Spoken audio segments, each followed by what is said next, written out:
Some people retire and finally get to breathe. I retired and walked straight into the worst chapter of my life. Welcome to Whispered Truths. Get yourself comfortable, make a cup of tea, and understand something. Before we begin, the people in these stories were given every opportunity to do the right thing. They just decided they were above it. Leave a comment below and subscribe if you want more stories like this one. You are going to want to stay. Let me tell you something about getting older. When you hit 62, people assume you slow down. They assume your instincts dull, your attention wanders, and you start spending more time worrying about your cholesterol than about the people around you. What nobody tells you is that 62 years of living actually sharpens you in ways you cannot explain to someone who hasn't earned those years yet.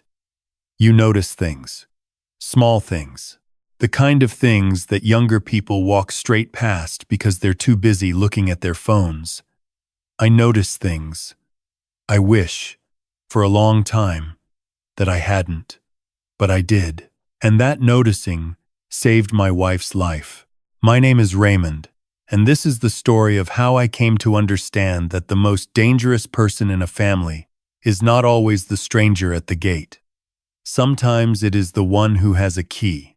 My wife Helen and I had been married for 34 years when I retired from the civil service in March of 2024. 34 years is a long time to share a life with someone. Long enough to know the sound of their breathing in the next room. Long enough to know when they're lying by the way they hold their shoulders. Long enough to know, without a single word being spoken, that something is wrong. Helen was 60 when I retired. She was a primary school librarian for 26 years, the sort of woman who remembered the names of every child who had ever checked out a book from her shelves, who kept a tin of shortbread on her desk for the ones who looked like they hadn't eaten breakfast. She was generous to a fault, is what I'm saying.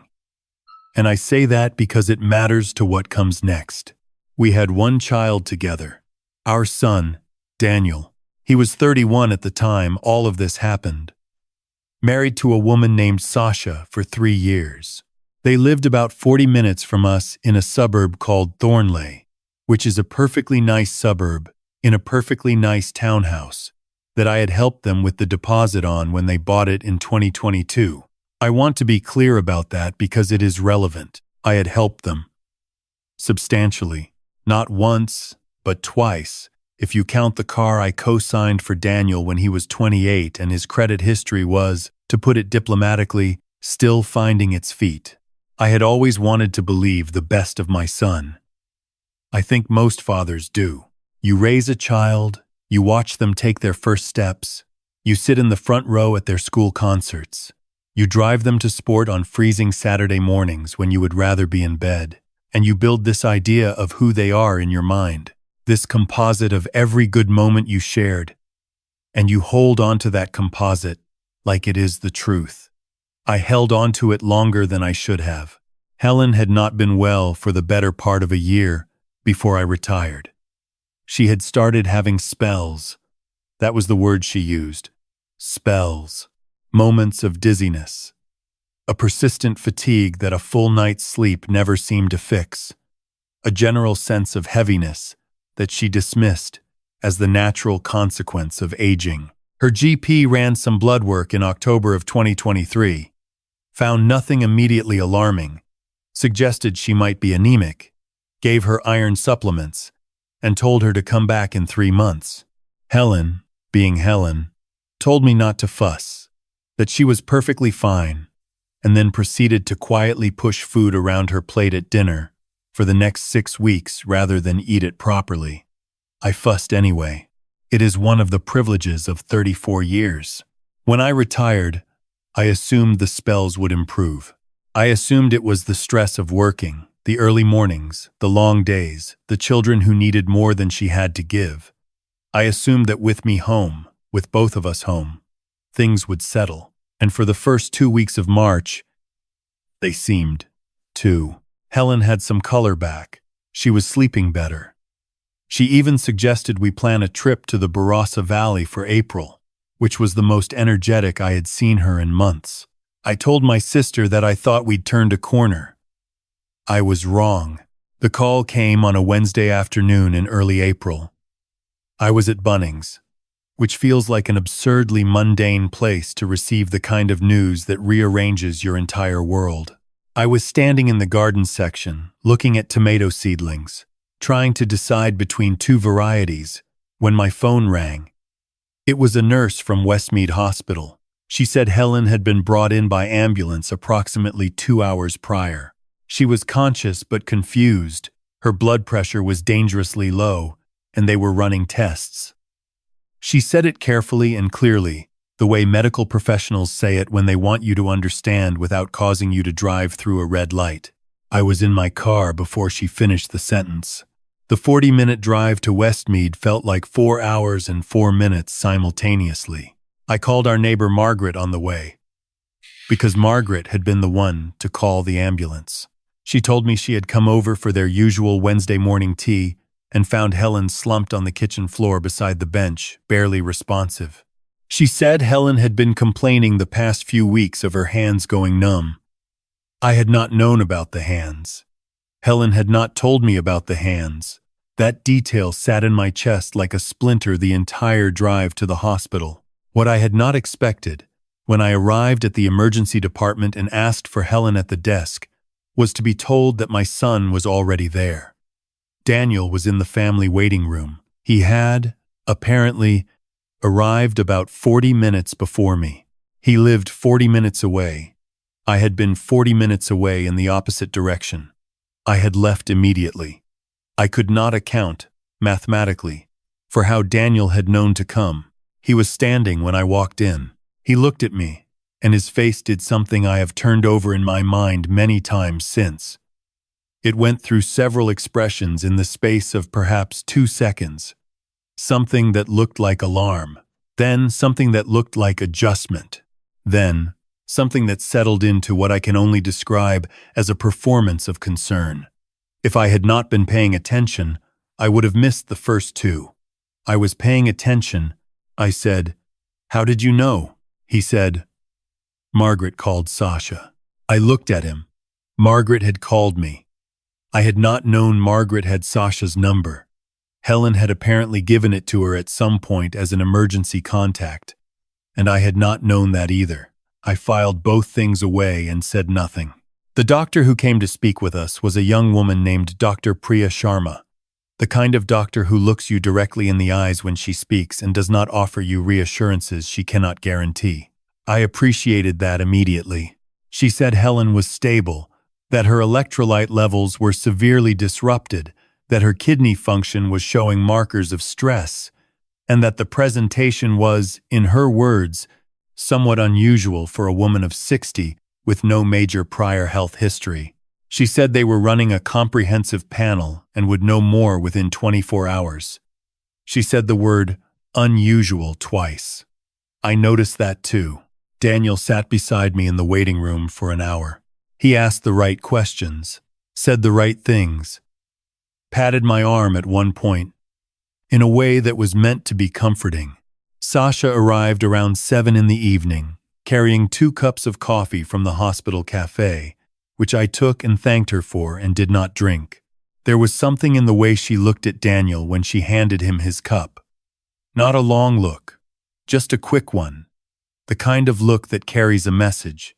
I watched it pass between them and I thought, quietly and without any drama, that I did not know what the message was, but I intended to find out. My brother-in-law, Phil, Helen's younger brother, arrived at 8. Phil has been one of my closest friends since the year I started dating Helen. He is the sort of man who shows up without being asked and says very little but means everything by it. He walked in, looked at me, looked at Daniel, and then looked back at me with his eyebrows slightly raised.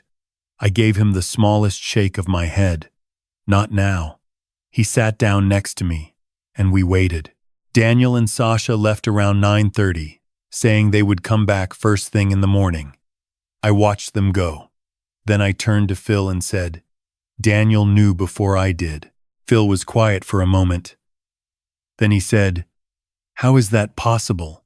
I said, I genuinely do not know, but I was going to find out. Helen was moved to a ward that night. I sat with her until she fell asleep, which took a long time because Helen, even foggy and exhausted, wanted to tell me she was fine and that I should go home and eat something. I told her I had eaten. I had not eaten. She knew I hadn't and told me so. Even in a hospital bed, hooked to a drip, running on fumes, she could see straight through me. That is my wife. That has always been my wife. I took her hand and I held it, and I did not let go until she was asleep. Then I sat in the chair beside her bed, and I began to think. Helen had been unwell for nearly a year. The spells, the fatigue, the hands going numb which she had hidden from me, which meant she had been managing it alone, which was not like her. I thought about the timeline. I thought about what had changed 12 months ago. And then something came back to me. About 14 months earlier, Daniel and Sasha had started coming around more regularly. I had been genuinely pleased about this at the time. Daniel had, for most of his 20s, kept a certain distance that I had chalked up to the natural independence of young adulthood. So when he started calling more often, dropping in on Sunday afternoons, I had told Phil that I thought our son was finally growing into himself. Sasha had, around that time, started bringing Helen herbal teas, not bought from a supermarket, but loose-leaf varieties she said she ordered specially, blends for energy, for joint health, for what Sasha described as systemic support. Helen had been touched by this. She had commented on it more than once. She had been drinking them every morning. I sat in that hospital chair at midnight and stared at the ceiling and felt something cold and slow moving through my thinking. The next morning, Dr. Sharma came to find me before I had even had a chance to get coffee. She sat down, which doctors do not typically do, and she said, "Mr. Alcott, I want to share the initial panel results with you directly." I told her to tell me plainly. "Sansi, Amanda," she said the full results would take another day, but that what they were seeing so far was consistent with a pattern of cumulative toxic exposure. She said the disruption to Helen's electrolytes and kidney function was not characteristic of a sudden onset event.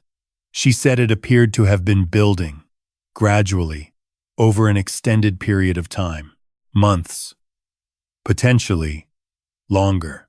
I asked her how something like that could happen. She said it could happen through contaminated food or water, through certain industrial exposures, or through repeated ingestion of substances that contained harmful compounds, substances that might not, in small doses, produce immediate or obvious symptoms, but that over time would accumulate in the body's tissues. I said, "Like something dissolved in a drink." She looked at me steadily and said, "Yes, like that." I thanked her. I walked to the hospital bathroom, ran cold water over my hands, and looked at myself in the mirror for a long time. Then I made 3 phone calls. The first was to Phil. I told him what the doctor had said. There was a silence on his end that lasted a long time. Then he said, "Raymond, the teas." I said, "I know." He said, "What do you need?" I said, "I need you to go to the house before Daniel or Sasha do, and I need you to collect every one of those tea tins from the kitchen and put them somewhere safe. Don't throw them out. Don't open them. Just secure them," he said. "I'm already in the car." The second call was to my solicitor, a woman named Barbara Finch, who has handled our family's legal matters for 15 years, and who once told me that in her experience, the most complicated legal situations almost always began with someone being far too trusting. I told her everything. She told me not to touch any financial accounts yet, not to confront anyone, not to make any moves that could be seen as reactive, and to document everything I could remember about the past 14 months. She said she would make some inquiries. The third call was the hardest one. It was to Helen's sister, Judith, who lives in Brisbane. Judith and Helen are close, in the way that sisters who have been through hard things together are close. I told her that Helen was in hospital, that it was serious, and that I needed her to come. When Daniel and Sasha arrived at the hospital that morning, I was composed. I want you to understand that composure cost me something I will never fully recover. I looked at my son, this man I had driven to cricket training and helped with his Year 12 English essays and stood beside at his wedding. And I smiled at him, and I asked him how he had slept, and I said nothing. Nothing at all that would let him know what was moving through my mind. Sasha asked whether Helen was improving. I said the doctors were cautiously hopeful. Sasha said that was wonderful, and her face did the thing that Lindsay's face had done when I wasn't yet supposed to know it, did a quick, small calculation dressed up as relief. I watched them. I watched them the way you watch something when you already know the shape of it but need the light to confirm it. 2 days later, Barbara called me. She had spoken to our accountant, and what she found in our financial records over the past 14 months was, to put it in Barbara's exact words, a pattern that warranted very serious attention.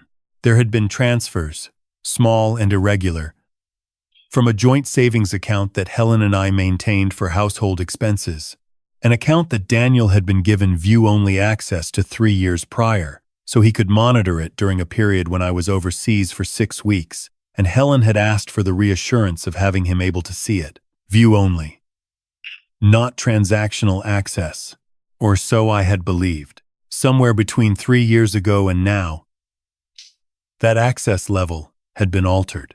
The transfers were not large, individually ranging from $180 to $450, but they were consistent, and they had been occurring every 2 to 3 weeks for 13 months. The total came to just over $9,000. I sat with that number for a long time. But it was not the $9,000 that undid me. That night, Barbara sent me a document that Phil had quietly obtained through a contact of his who worked in insurance. It was a summary of a policy inquiry that had been made 6 weeks prior to Helen being hospitalized. Someone had called the insurance company that held Helen's life policy and made an inquiry under the pretense of being Helen's financial advisor about the process for a beneficiary claim in the event of the policyholder's death. The policy was worth $1.8 million. Helen's primary beneficiary was me. Her secondary beneficiary, named when Daniel was 19, was Daniel. What Daniel apparently did not know, what I had only recently come to understand, was that Helen had spoken to our financial planner the previous November about restructuring the policy. Helen had spent the past 2 years quietly building a scholarship fund through her library network, a fund for rural kids who couldn't afford the school resources they needed. She had been going to redirect her secondary beneficiary allocation to that foundation. She had not yet finalized the paperwork. She was going to tell me about it as a Christmas gift. The changes were pending. There was a processing window. And inside that window, my wife ended up in hospital. I do not have words sufficient for what that felt like. I will not try to find them. I will simply tell you that I sat in my car in the hospital car park at 11 o'clock at night, and I gave myself precisely 10 minutes to feel all of it, every piece of it. The grief, the fury, the disbelief, the sorrow of it, the specific particular sorrow of realizing that your child is capable of something you could not have imagined for them. 10 minutes. Then I straightened up. I wiped my face, and I went back inside to sit with my wife, because there was work to do. Phil, God love him, had done more than just collect the tea tins. He had, with the methodical patience of a man who spent 30 years as a logistics manager, been quietly documenting everything he could remember about Sasha's visits over the past year. Dates, durations, what she had brought, what she had done in the house. He had even, on 2 occasions when he had been at our house while Sasha was there, noticed her handling Helen's morning routine, the teas, The supplements Helen took for her joints with what he described as a particular attentiveness that had felt slightly off to him at the time but that he had dismissed. He had written all of it down in a small notebook he kept in his car. When he handed me that notebook, I held it like it was something sacred. Barbara had engaged a forensic accountant by that point.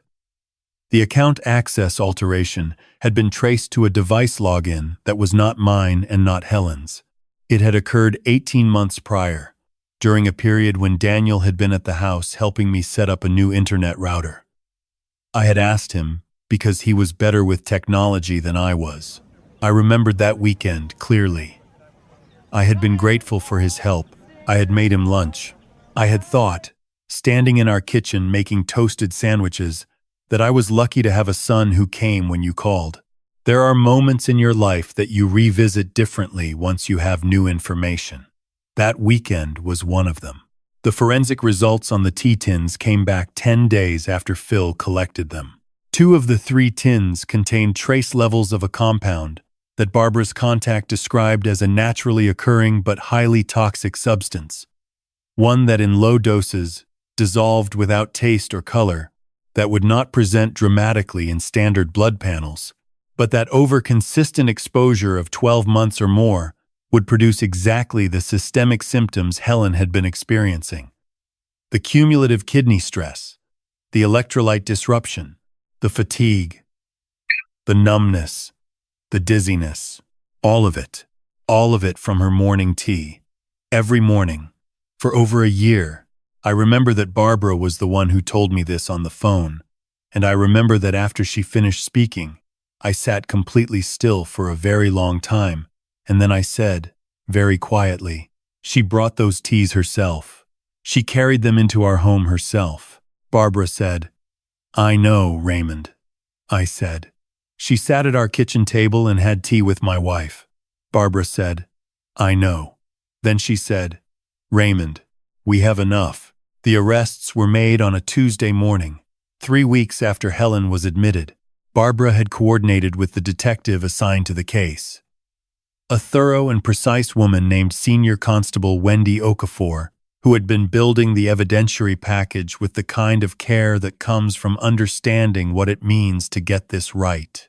The pharmacy records showing Sasha purchasing the compound on 4 separate occasions over a period of 8 months, twice at a pharmacy in Parramatta, once in Blacktown, once in a suburb 40 kilometers away, always cash. The account access records, Phil's notebook, the insurance enquiry call, which had been made from Daniel's mobile phone, from his own mobile phone, to the insurance company. When Barbara told me that last detail, I said to her, Barbara, in 34 years of marriage, I have met some remarkably short-sighted people. But that takes a particular kind of arrogance, she said. It does. And juries notice arrogance. I did not go to watch the arrests. I stayed at the hospital with Helen. She had been improving steadily for 2 weeks by then. The treatment was working. Her kidneys were responding. The color had come back to her face in a way that made something loosen in my chest every time I walked into her room. She was still weak, but she was recognizably Helen again, asking the nurses questions about their families, requesting that I bring her the book she had been in the middle of at home, telling me my haircut looked uneven. I had not told her everything yet. I had told her that something had been wrong with the teas Sasha had brought, that there was going to be an investigation, and that she was safe. She had listened to me say this, and she had been very quiet for a long time. Then she said, I used to wonder, when Sasha started coming around, whether it was real. I pushed that away because I thought I was being ungenerous. She looked out the window. I told myself I was lucky to have a daughter-in-law who cared. I held her hand and I did not say anything, because there was nothing I could say to make that easier to carry. Daniel, she said after a while. Not a question, not even grief in the usual sense. Just the word, placed down between us like something heavy she had been holding for a while. Yes, I said. She closed her eyes. I always gave him too much, she said. Not money, time, attention. I made him the center of everything, and then I was surprised when he thought he was. She opened her eyes. That is not an excuse for what he did. Nothing is. But it is true. I thought about that for a very long time afterwards. I thought about the ways we love our children and the ways that love can, without us ever intending it, teach them the wrong lessons about the world. On the day the charges were formally laid, attempted murder, conspiracy, financial fraud, and several related offenses, I was sitting in our garden. It was a Wednesday in May, the kind of autumn day we get in this part of New South Wales where the light goes sideways and golden and everything is very still. Barbara called me to confirm it was done. I thanked her. I put my phone in my pocket. I sat in the garden and looked at Helen's rose bushes, which she had been asking me to prune for 6 months and which I had, characteristically, not yet gotten around to. I pruned them that afternoon. Every one of them. Helen came home in July. She walked through the front door on a Saturday morning and stood in the hallway and breathed. That was all. She just stood there and breathed the particular air of a home you almost didn't get back to. I stood behind her and did not speak, because some moments do not need commentary. Then she turned around, looked past me at the kitchen, and said, "Raymond, you've rearranged the bench." I said, "I cleaned the bench." "That is not rearranging," she said.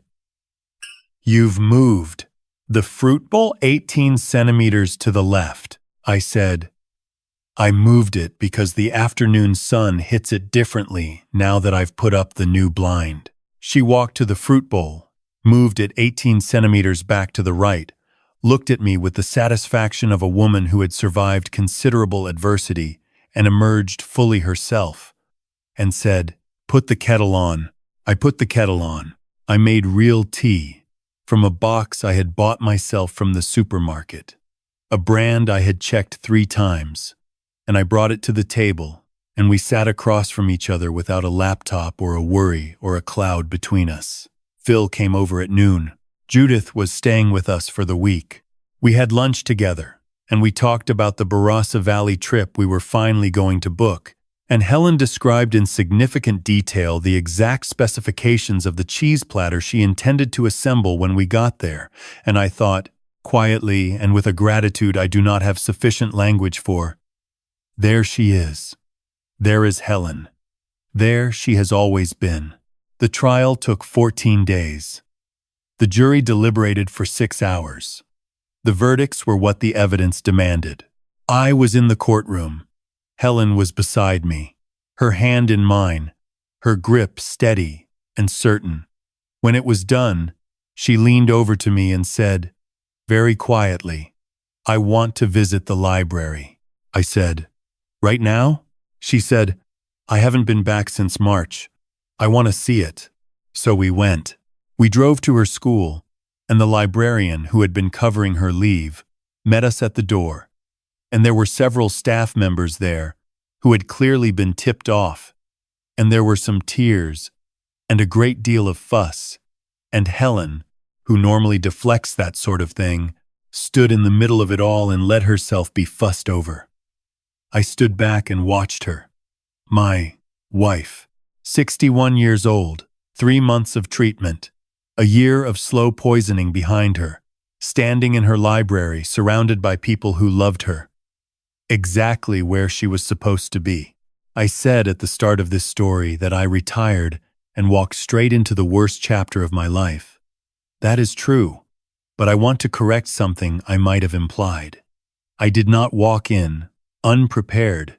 34 years of loving one person carefully, of paying attention, of learning the difference between what people say and what they mean. That preparation did not come from nowhere. It came from choosing every single day to show up. When I turned into the hospital car park that first day, and my mind was running at 1,000 kilometers an hour, the only thing I knew for certain was that I was going to find out exactly what had happened to my wife, and I was going to face it directly, with whatever it cost me. That instinct was not heroism. It was just love in its most practical form. Love that keeps its eyes open, even when it would be easier to look away. If you take nothing else from this story, take this. Trust your instincts when something feels wrong, even when every comfortable part of you wants to find a simpler explanation. Keep your eyes on the people who have the most to gain and the quietest reasons to act. And if you are a parent, understand that generosity without boundaries is not love.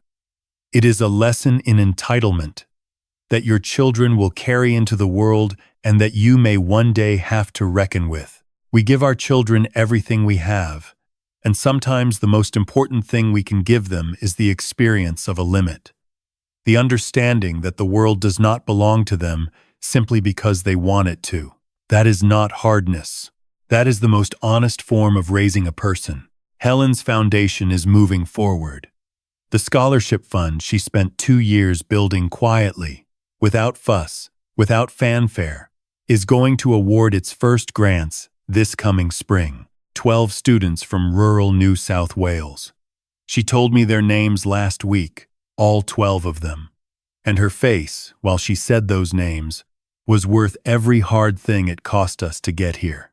I sat in our garden that evening, the same garden where I had pruned those rose bushes in May, and I thought about the word worth.